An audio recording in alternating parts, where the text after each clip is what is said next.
Olá, eu sou João Paulo Cassucci e eu vou fazer a apresentação da minha iniciação científica, que é sobre a análise do elemento SM1-alfa no genoma do parasita Schistossoma mansoni. O parasita Schistossoma mansoni é o causador da esquistossomose. É uma doença endêmica que ocorre principalmente em países tropicais, em países como o Brasil e a Colômbia. Ele possui um elemento de transposição no seu genoma do tipo SINE, conhecido como SM1-alfa, e ele possui 7 cromossomos mais um cromossomo sexual ZW. Elementos de transposição têm a capacidade de se replicar dentro do genoma dos seres vivos e se inserir em diferentes regiões. Eles podem afetar o nível de expressão de genes e até se colocar em regiões exônicas, podendo ter as suas sequências codificadas e gerando proteínas modificadas pela sua inserção. Além disso, há mais de 50 mil cópias do elemento SM1-alfa no genoma do Schistossoma mansoni, o que indica uma expansão bastante recente e que nós vamos averiguar quais foram os efeitos que eles tiveram nesse ser vivo. O SINE é conhecido como um retrotransposon, ou seja, ele primeiro precisa ser codificado para RNA, para depois voltar a ser DNA através do auxílio de uma proteína codificada por outro transposon conhecido como LINE. Desta maneira, ele assim é capaz de se inserir em outras regiões do genoma sem ter a necessidade de codificar proteínas ele próprio.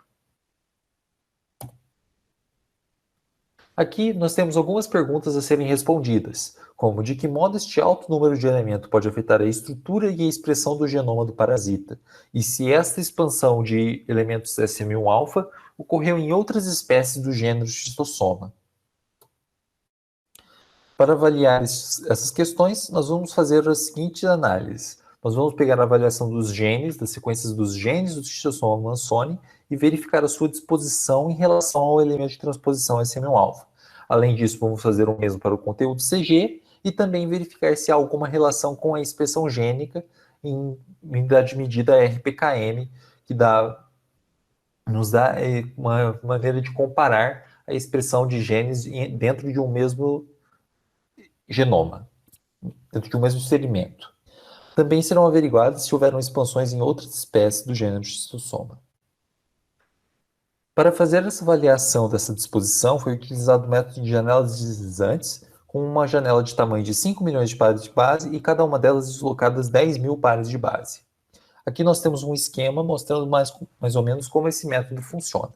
Primeiro nós pegamos uma janela de determinado tamanho, ela irá englobar uma região do cromossomo, e assim iremos contar quantos elementos identificados através do alinhamento da sequência do SM1-alfa em relação ao genoma do Schistossoma mansoni foram encontrados naquela região.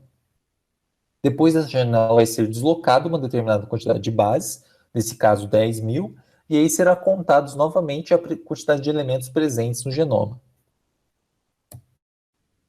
Também foram feitos scatter plots, que buscavam tentar analisar qual que era a tendência que existia entre o número de transposons e os parâmetros desejados.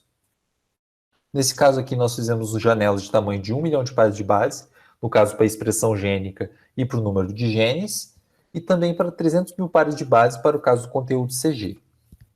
Para a montagem dos histogramas, cada janela de 1 milhão de pares de base foram divididas em 10 porções iguais. Cada uma dessas porções foi virado um ponto que indica a correlação entre o número de transposons e um dos parâmetros verificados, e assim foi capaz de estabelecer se há alguma correlação entre esses dois parâmetros. Para fazer a avaliação filogenética em outras espécies, nós utilizamos os arquivos SRA. Esses arquivos contêm um sequenciamento parcial dos genomas de diversos seres vivos do gênero Schistossoma, e dessa maneira nós iremos alinhar essas pequenas leituras com a sequência do SM1-alfa, verificando se ela possui esse elemento ou não.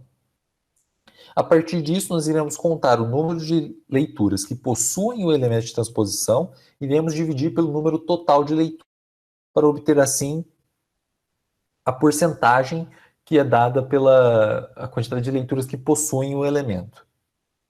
Assim verificando se houve uma expansão dele em outras espécies ou não.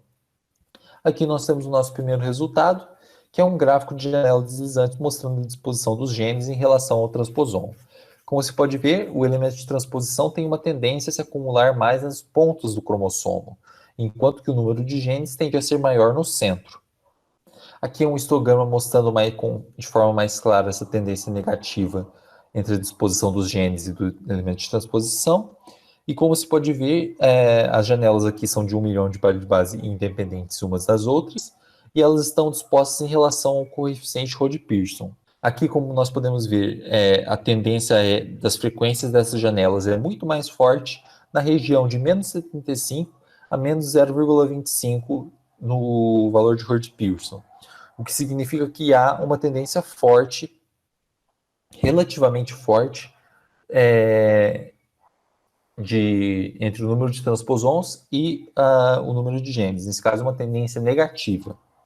Aqui nós temos uma comparação da exposição do conteúdo CG em relação aos transposons. Em especial, a região entre 20 milhões de pares de base e 40 milhões de pares de base nos mostra uma situação bastante interessante, onde nós temos um conteúdo CG bem alto e uma baixíssima quantidade de transposons.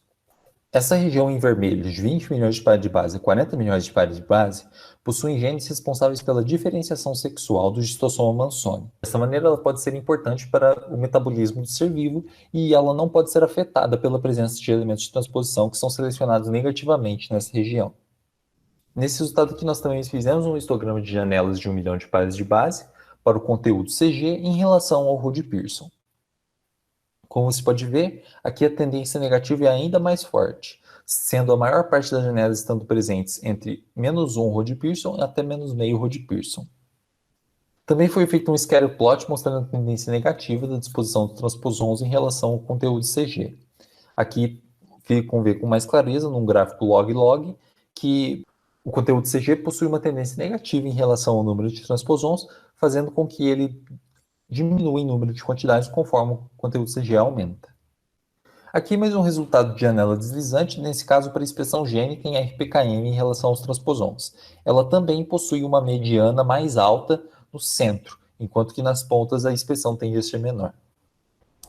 Esses scatter plots mostram a relação linear negativa que ocorre entre número de transposons e expressão gênica. No caso, foi feito os 3 primeiros estágios, adulto, cercado e miracídio, são os que têm essa correlação mais fortemente presente, enquanto que somni e sporocistos, eles têm uma relação relativamente mais fraca. Aqui nós temos uma análise mais quantitativa dessa relação, e nós podemos ver que, tanto para o coeficiente de Pearson quanto para o coeficiente de Spearman, nós temos uma tendência negativa entre a expressão gênica e o número de elementos de transposição.